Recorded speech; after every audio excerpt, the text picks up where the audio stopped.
Hello, welcome to the first part of the video lesson on the essay The Work of Art in the Age of Mechanical Reproduction by Walter Benjamin. This essay is composed of 15 sections, and this particular video lesson will deal with the first 5 sections. Walter Benjamin was born in a German Jewish family in 1892 in Berlin. Even though his academic essay on a work by the famous German poet and dramatist Goethe won him a lot of recognition. This was published in 1924, but still he struggled a lot to find a position to support himself. So it was very difficult for him to find an academic position, and instead he had to content himself with writing as a literary critic, a translator, and as a freelance writer for magazines and journals in Germany during this time. This was around the time when he got to know and started associating with certain left wing intellectuals like the dramatist Bertolt Brecht and the theorist or philosopher Theodor Adorno. As I mentioned, he was a German Jew. So in 1933, when the Nazis came to power, he had to flee Germany and go to Paris. Then in Paris, he spent a lot of time writing, and this is where he wrote his most influential essays. However, when the Nazis invaded France, again Benjamin was in danger. He tried to escape to the United States, but he was unsuccessful and he was turned back from the Spanish border. And he developed depression as a result of this. He was sure that he would be turned over to the Nazi authorities, and therefore, on 27 September 1940, he committed suicide. Now, this life story of Benjamin is something that we should keep in mind while reading the essay. The essay was originally published in 1935. There are many other translations of this essay, and however, the work of art in the age of mechanical reproduction is its most famous and most accepted title. Now, as a German Jew who was hounded by the Nazis throughout his life, Benjamin wanted to come up with a political theory of art in opposition to the notion of art for art's sake, which was again something that the Nazis valorized. He also wanted to conceptually distinguish between how communism and fascism address the masses. Because of his leftist leanings, he was really invested in communism. He believed that communism could bring about a much more egalitarian society, but he could see that the masses who were addressed and whose existence was acknowledged for the first time by the communist ideology were also being addressed in a completely different way by fascism. So he wanted to distinguish between these two. And he was interested in the role of art in this endeavor, in this political endeavor. And in this essay, he concludes that while fascism gives the masses a voice while retaining the structures of economic inequality in society, communism, on the other hand, seeks to revolutionize or change those very structures of society. So, both fascism and communism address the masses. Both of them acknowledge the presence and the importance of the masses, but in completely different ways. Fascism gives or pretends to give a voice to the masses. Fascism always talks as if they are talking for the masses, but it is invested in retaining the structures of economic inequality in society, the upper and lower classes, the owners of the means of production and the proletariat. These structures, the Fascism was not interested in challenging or changing these structures, whereas communism wanted to completely change these structures. So, this is the import of this essay. This is the significance of this essay and the main idea behind writing this essay. Now, we will go section by section. So, as I mentioned, we will look at the first 5 sections in this video lesson. And let us start by looking at this picture. This is a picture I've taken from the internet, and here you can see a set of merchandise based on the art of the famous painter Vincent van Gogh. I'm sure you have seen many similar kinds of merchandise based on artworks or literary works. You can do a Google search and find many more of those. But take a look at those and for a moment think about what exactly is happening here. There is an original work of art by this painter or a set of works, and when they are being printed as coasters or as coffee cups or all kinds of other things, what is happening to the idea of art itself? Keep that thought in mind, and now we will move on to the essay. Benjamin begins the essay with a quote by the French writer Paul Valéry, which stresses the need to reimagine the very physical nature of art as a result of technological innovation. So Valéry says that when with technological innovation, the very physical nature of art has changed, and this is something that we need to conceptualize. Why has it changed? How has it changed? And it is not just individual works of art that have changed or new technologies that have come up and new works of art being produced. That's not the only thing. The very idea of art, the very idea of the nature of art, what we understand by art itself has changed. So this is the quote with which he begins the essay, and then he has a very brief foreword where he talks about the Marxist idea of society, where according to Marx, there is an economic base, which means the means of production, and there is a cultural superstructure. So everything else in society which is not economic is part of that superstructure. And Marx is held that changes in the economic base would determine changes in the cultural superstructure.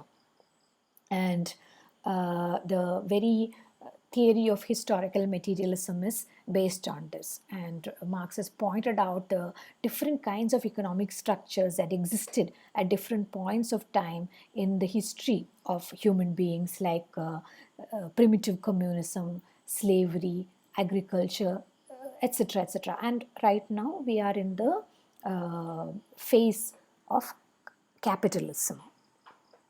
And the idea of Marx is that this phase of capitalism itself will one day break down and get destroyed, and a new and better phase called communism will evolve.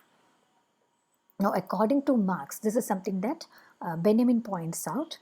According to Marx, the future of capitalism is not merely that it will become increasingly exploitative towards the proletariat, it may even bring about conditions for its own destruction.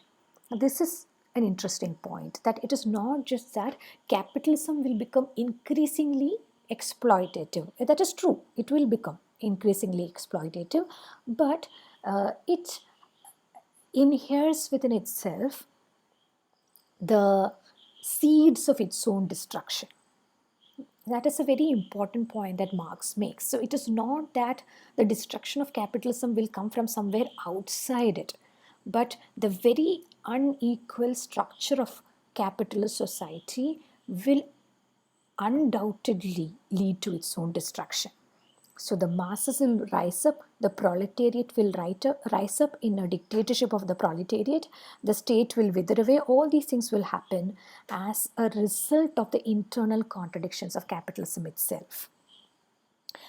Now Benjamin says that, okay, so far he goes with Marx, and then he says that now once we have said that capitalism will wither away, now it is a time of capitalism. Whatever art production is happening as a result of capitalism, and maybe someday this capitalism will get destroyed and there will be a new world order, there will be a new social order and new kinds of art production. But we don't know what that kind of art production will be. And rather than imagining what that might be and trying to study what kind of art production could happen in a communist society after the destruction of capitalism, he says it is much more pertinent, it is much better to study how art develops under the current conditions. Because since capitalism bears within itself the seeds of its own destruction, if we look at how art has developed in recent years, in the time of capitalism or late capitalism, then we will get an idea of how those contradictions can be seen in art.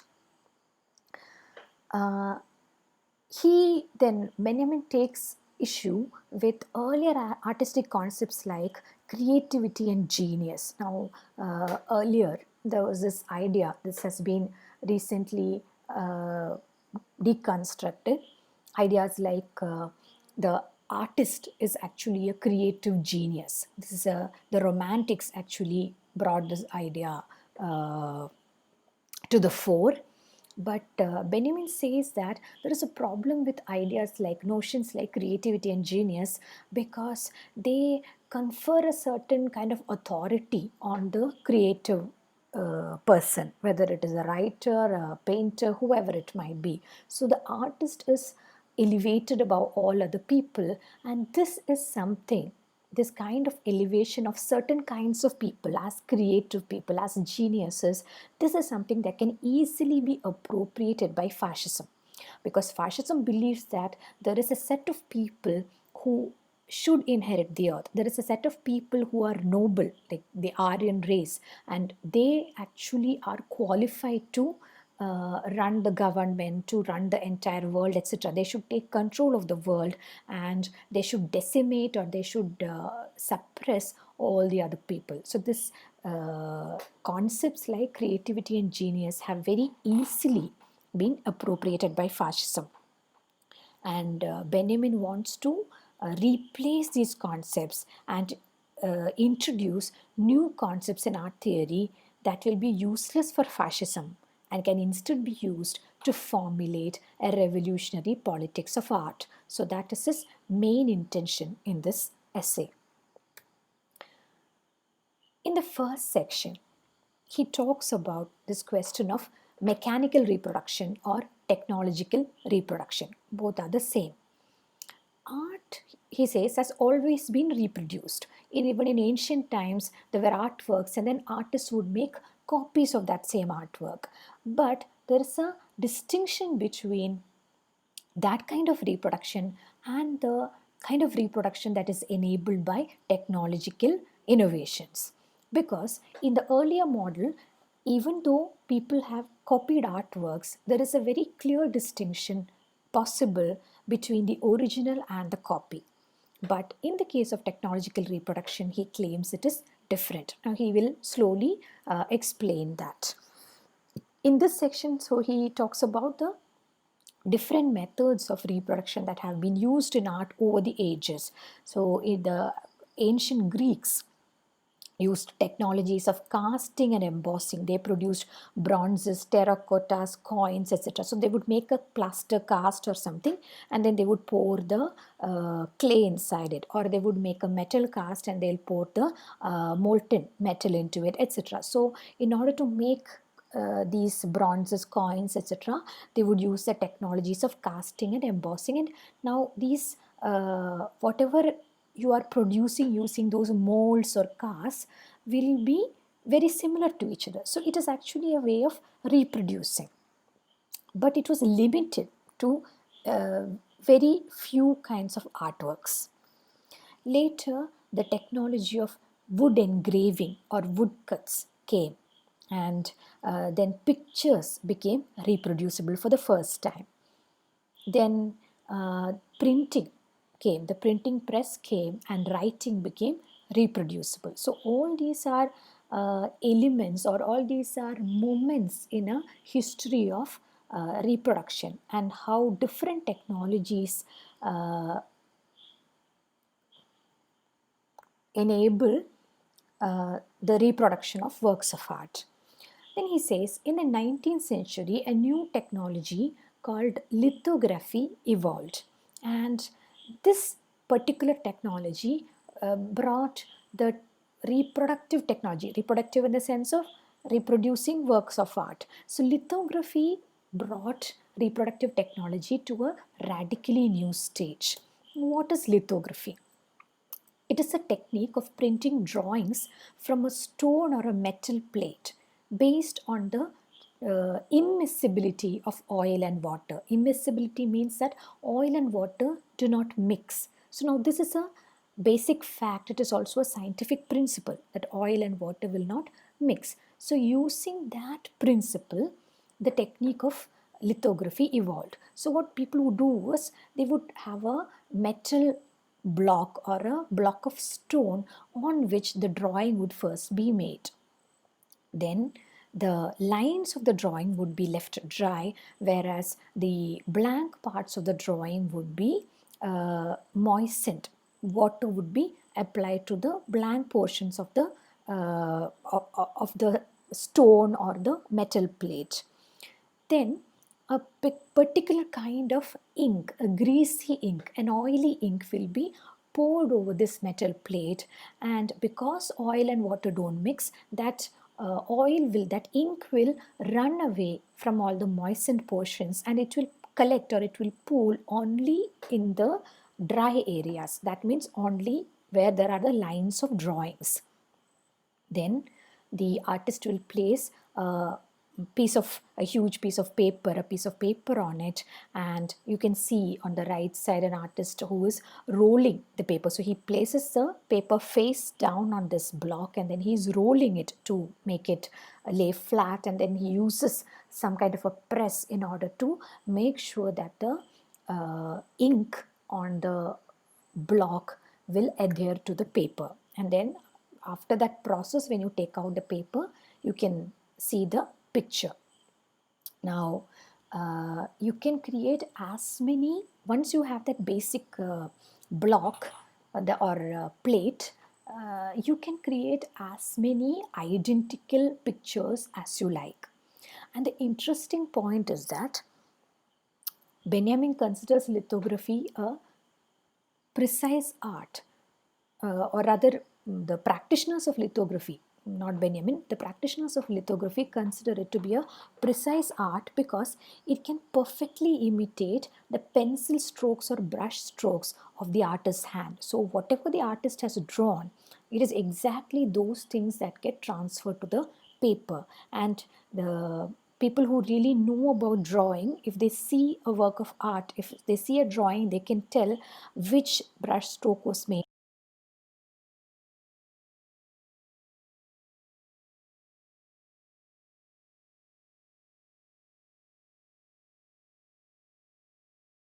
Caused by the technology of lithography. Now, lithography also revolutionized the speed with which drawings could be copied. So earlier, if there's a drawing, you have to sit and draw it. But now with lithography, you can create several copies very quickly. So the drawings would be much more precise, the copies would be much more precise, and at the same time, they can be created very quickly as well. But very soon, so lithography developed in the 19th century, but very soon it was outstripped by the technology of photography. Now photography was able to do the same thing, create multiple copies very quickly, but in a much more in a much different way.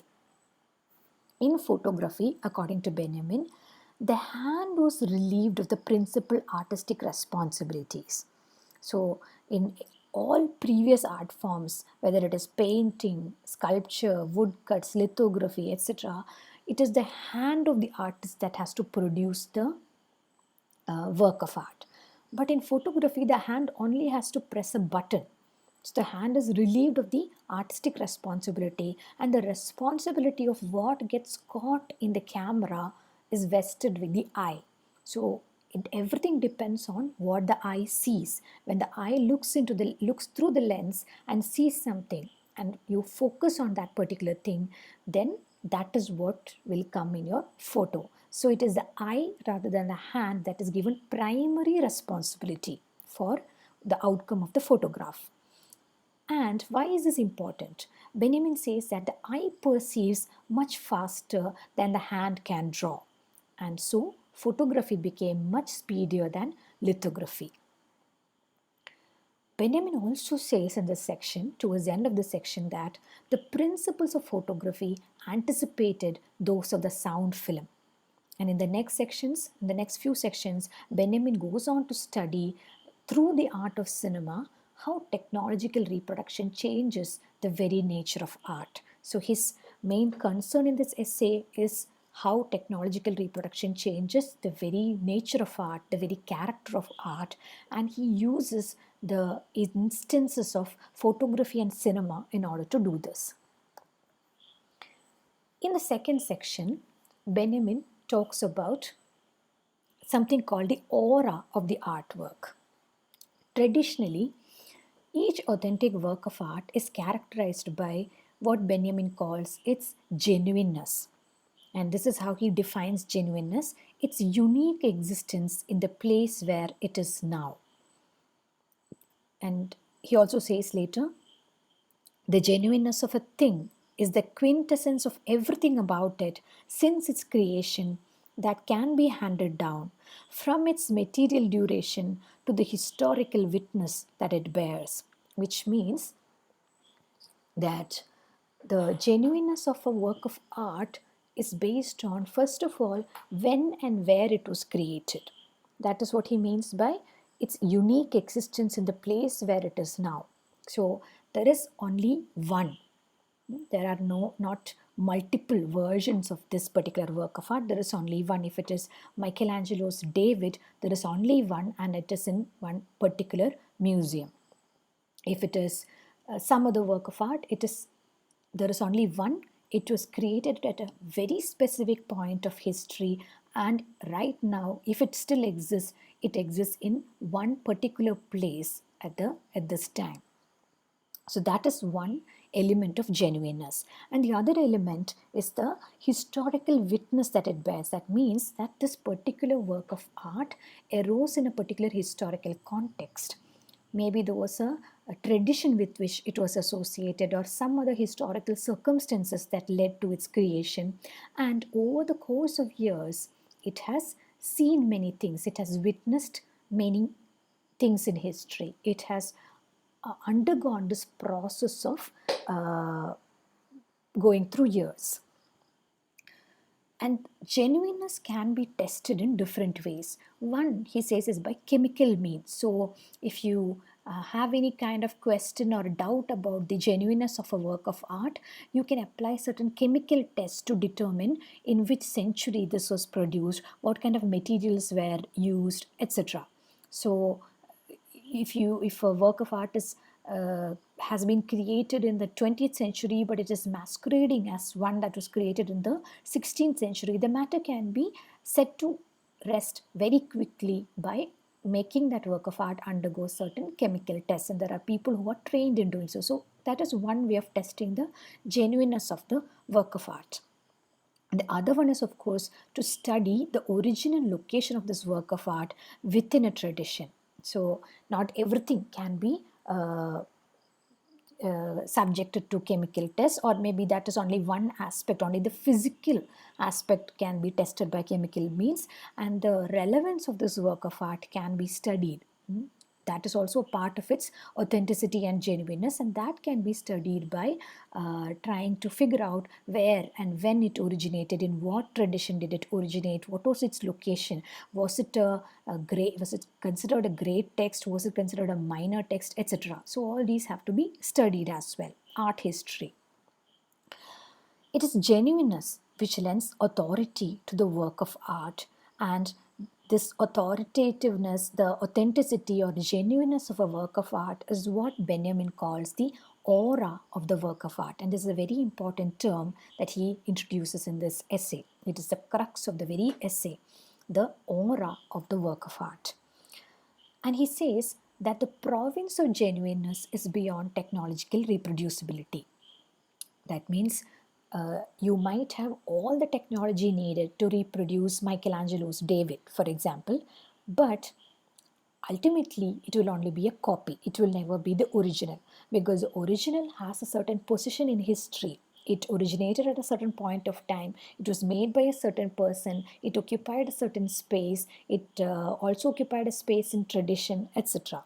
So that is something that cannot be technologically reproduced. If there is an original that has aura, and the whatever reproductions, the copies do not have the same aura.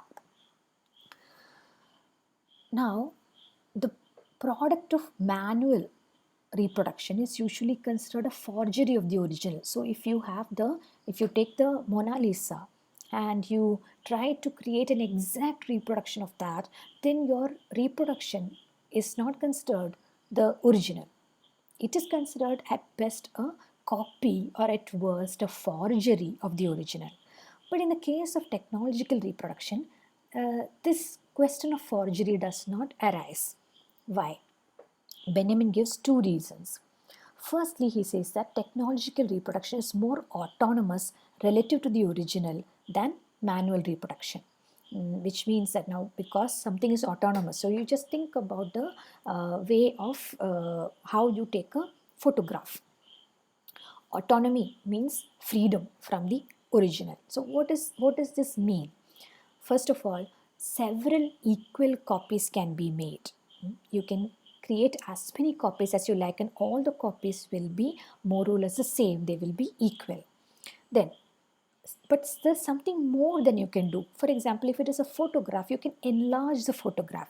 That means the photograph has certain possibilities that the original may not have. So you take a photo of the Mona Lisa in a gallery, and then you can take it home, you can enlarge it, you can zoom it, you can look at different details in it, which is not something that you can actually do with the original. You can't distort the original without destroying it. Another example is that of films that can be seen in slow motion. So this is also a technological innovation, slow motion. So when you see people actually walking in real life, you can't slow them down. You can't slow down your perception. But in film, you can actually do that using technology. So these are some ways by which the product of technological reproduction is more autonomous, is free from the original. That's the first reason why technological reproduction is something much more than just a copy or a forgery of the original. Now, second reason is that technological reproduction can bring the work of art closer to the people. So, for example, there is a symphony. Usually, you have to go to the music hall in order to hear the symphony, in order to listen to the symphony. And that is a great experience in itself. It has its own aura. If you go to a music hall, you sit as part of an audience, and then you look at the stage where all the musicians are, and there is a grandeur to that entire thing. And that is something that can be heard only at that point. But with gramophone records, you can actually record the entire symphony, and you can play it inside your own room. You can play a gramophone record in your room, and in the room you can have the experience of listening to the symphony. So you don't need to go out into the world to that one original place or that one unique place where you can access this work of art. Instead, you can bring that work of art closer, and this is only possible because of technological reproduction. Because if there are 100 copies of that symphony as gramophone records, then 100 different people can take them to 100 different places all over the world and listen to them. So this is only possible because of technological reproduction.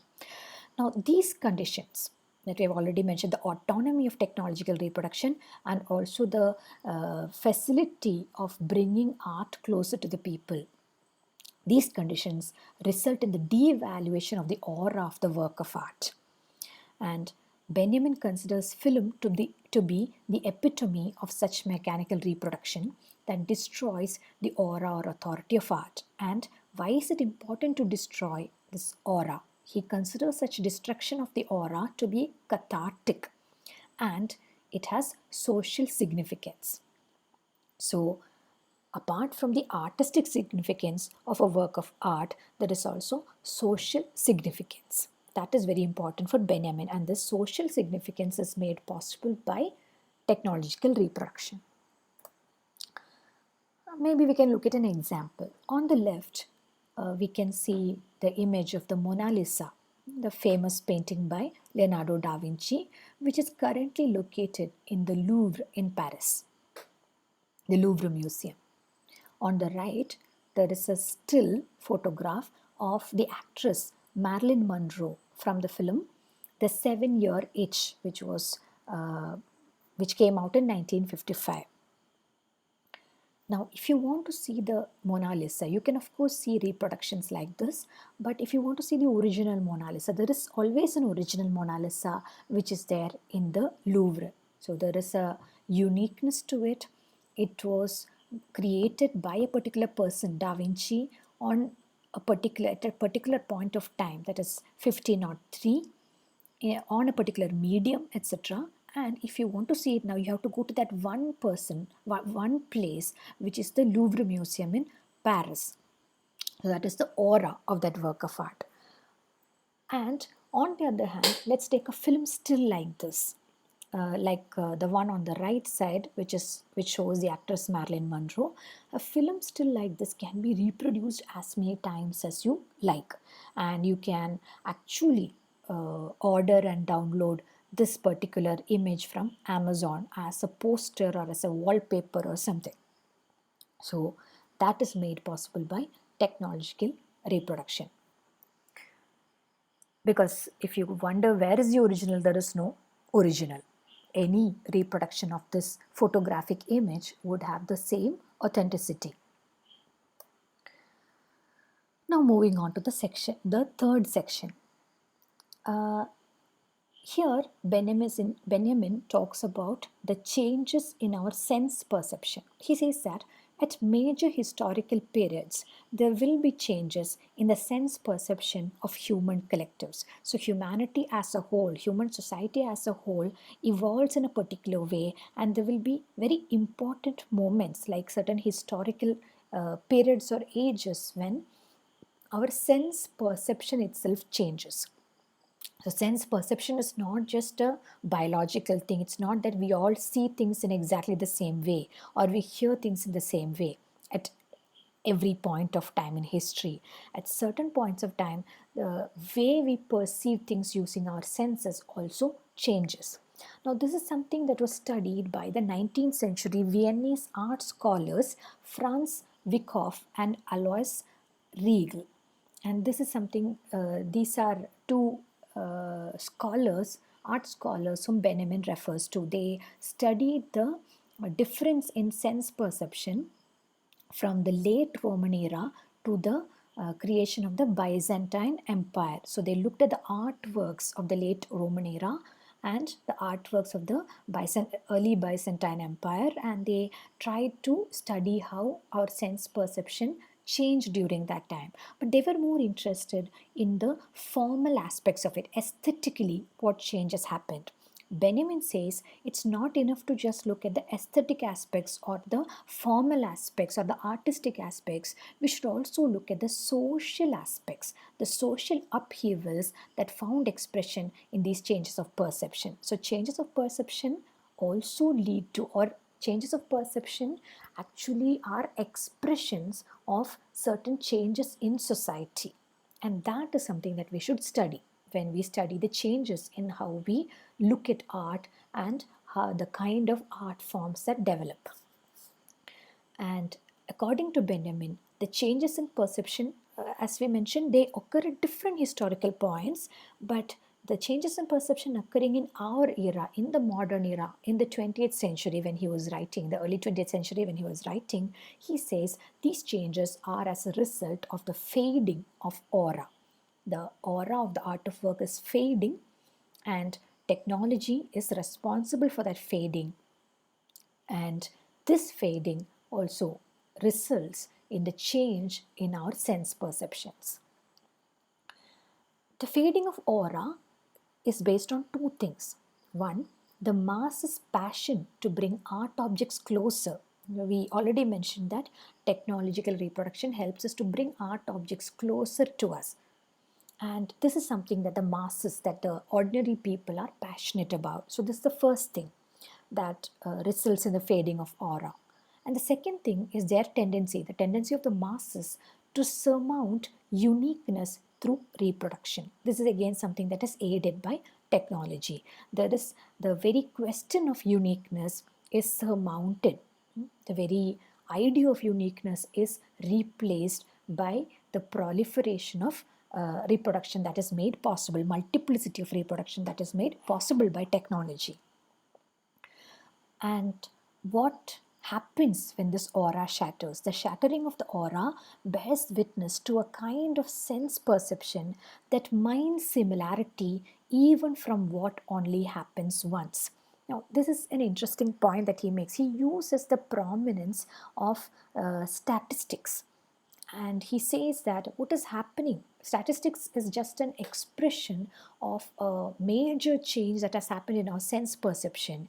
Earlier we used to look at every event, every person, every work of art as unique, but now even the things that are supposedly unique, we try to look at them, study them, and mine them for similarities.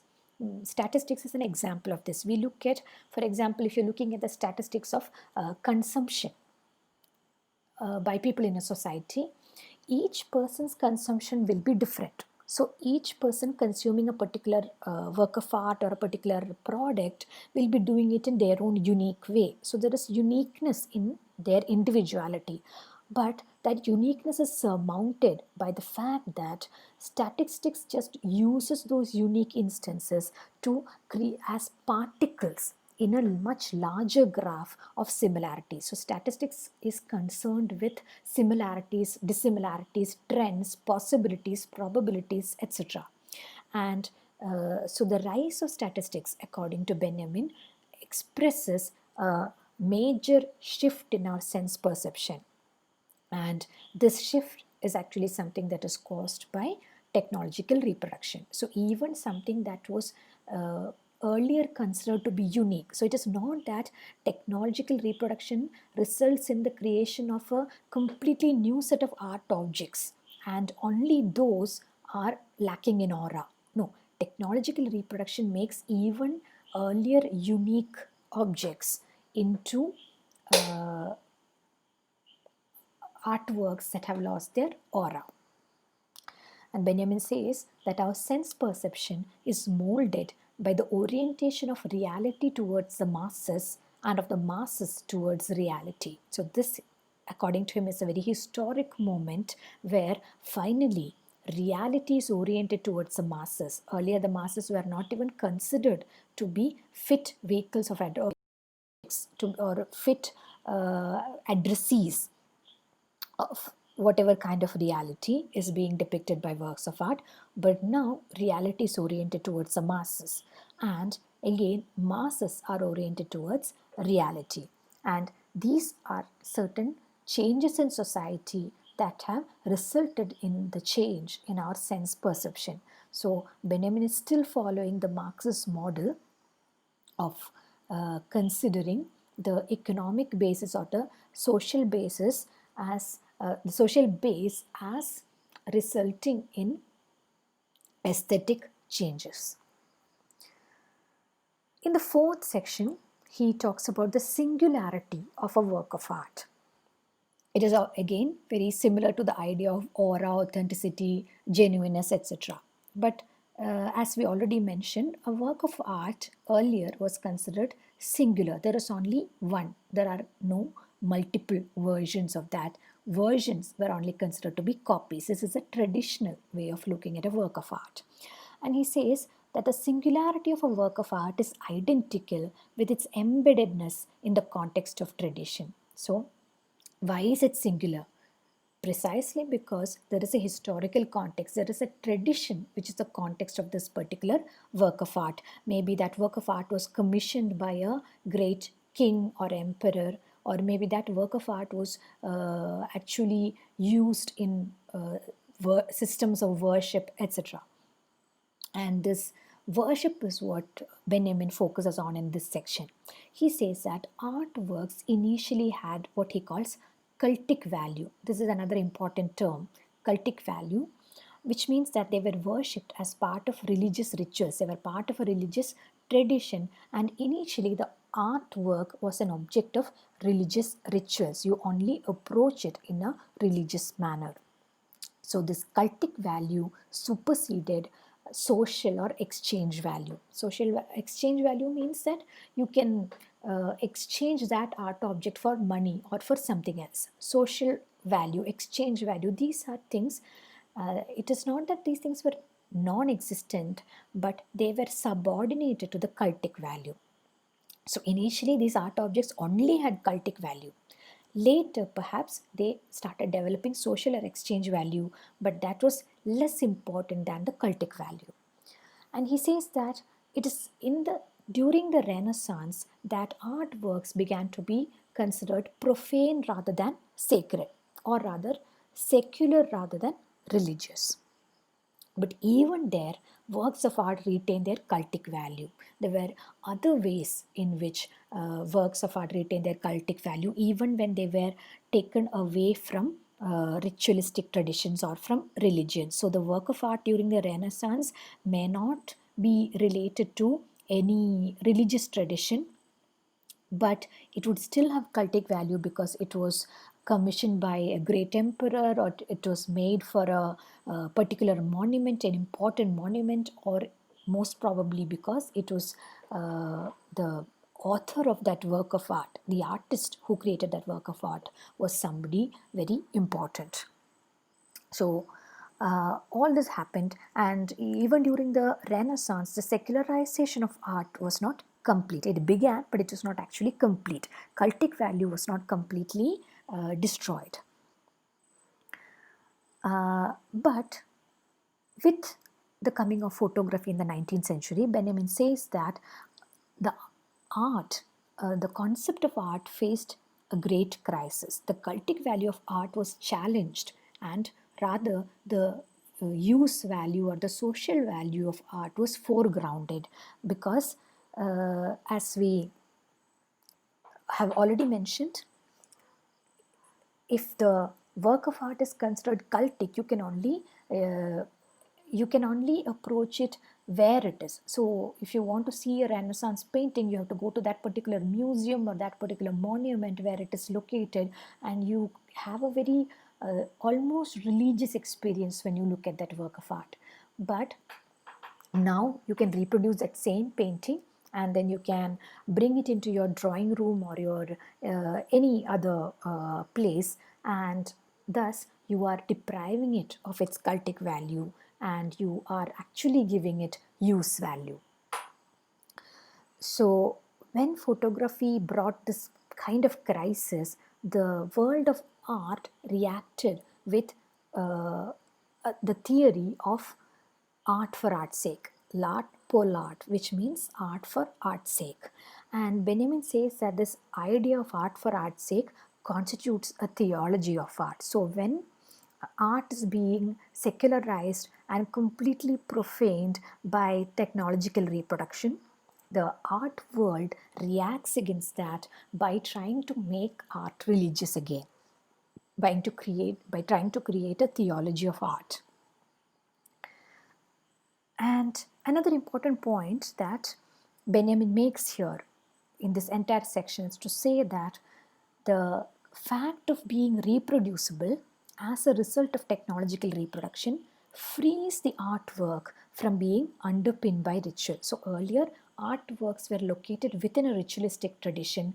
Even when it was removed from that ritualistic tradition, it still regained its cultic value. But as a result of technological reproduction, the artwork is completely freed from its associations with ritual. So it is no longer religious. Instead, it is underpinned by politics. So what you bring when you start taking that artwork, instead of approaching it as something very far away from us, as something that we should not touch, we should only look at with awe and reverence. Instead of looking at the artwork like that, we are actually appropriating the artwork, we are bringing it closer to us, we are using it. And that, he says, is politics. So this way of technologically reproducing art so that it can be used by the ordinary people, the common people, is actually a political aspect of art. In the fifth section, Benjamin takes this discussion forward by talking about the displayability of a work of art. Now, works of art have always had both cultic value and display value. But in primeval times, in ancient times, the cultic value, that is the ritual value, superseded the display or aesthetic value. Now, what is a display value? So if there is a work of art, people have to see it as well. So cultic value means that it is part of a ritualistic tradition. You go and maybe that work of art is actually an idol, or it is a painting of God, and you go and worship it. So that is the ritual value or cultic value of that work of art. But part of it is also that you look at it.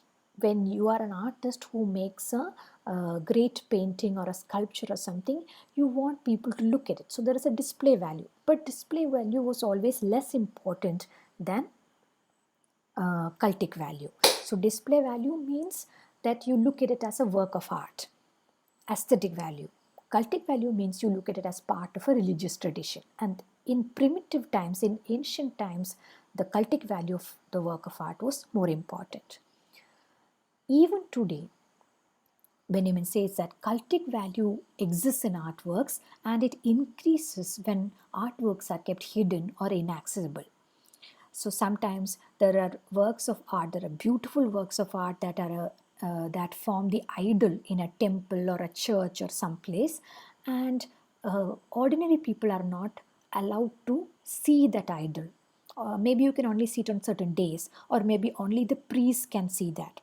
Some images are veiled always. They are always behind a curtain or a parda or a veil, and we are not allowed to see it. And this very fact of hiding it, or sometimes what happens is that you have to take a lot of effort to reach it. Like you have to climb a huge hill, or you have to climb many stories or many floors in a building or something like that. So you have to maybe go through a lot of other things before reaching a particular famous painting in a museum. So this inaccessibility or hiddenness of that work of art increases its cultic value. And it is when artworks become freed from cultic value that its displayability increases. Because if you keep something hidden, then you can't display it, you can't see it. So display value will be less when something is hidden, but cultic value will be more.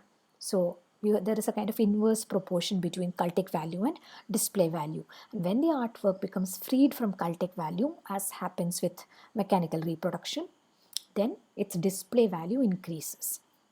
So displayability is not just increased, it is so enormously increased as a result of technological reproduction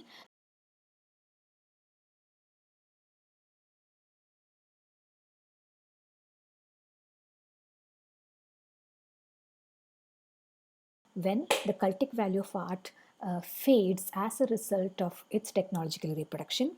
But displayability increases so much that it is not just a matter of quantitative change, it is a qualitative change in the very nature of art. So how do we understand art? How do we imagine art? What is our perception of art? That changes entirely due to this massive increase in displayability. And both the cultic and artistic functions of art are then superseded by the social function of art. So earlier, both the cultic, that means the ritualistic function, and the artistic or the aesthetic function of art existed, and cultic always superseded the aesthetic function. But today both cultic and aesthetic functions, not that they don't exist, but they are completely superseded through technological reproduction. They are completely superseded by the social function of art. As I said, art objects become you can have multiple copies as a result of technological reproduction. You can bring them closer, you can use them, you can have them all around you. And this physical way of relating to artworks is something that Benjamin will go into later in the essay. Now, for now, let us stop here, and maybe we can work on a small assignment. So I have given 4 images here. The first and third image are images of 2 paintings by Raja Ravi Verma. And the second and fourth images are their reproductions. You can see the similarity, the reproductions of those paintings on certain merchandise. The second image is the picture, same picture. So the first image is the painting called Jatayu Vadham by Raja Ravi Verma. The second image is a reproduction of that same image, the same painting, but on a calendar. The third image is again a portrait by Raja Ravi Verma of the goddess Saraswati. And you can see that the same image is reproduced in the fourth image, but here it is a poster of Mysore sandal soap. It is actually the cover of the soap packet. So here are 2 images of famous paintings and the reproductions of those. Using Benjamin's arguments in the first 5 sections based on what we have discussed so far in this video lesson, maybe you can think about and maybe you can write about the changes that occur in the nature of these artworks when they are mechanically reproduced as merchandise. So you just look at these images, you can read up more about them, you can find out more about the original images, and then try to come up with your own ideas on how, using Benjamin's arguments, you should be able to say how the cultic value or display value or use value of these images change, of these artworks change through this process of technological reproduction.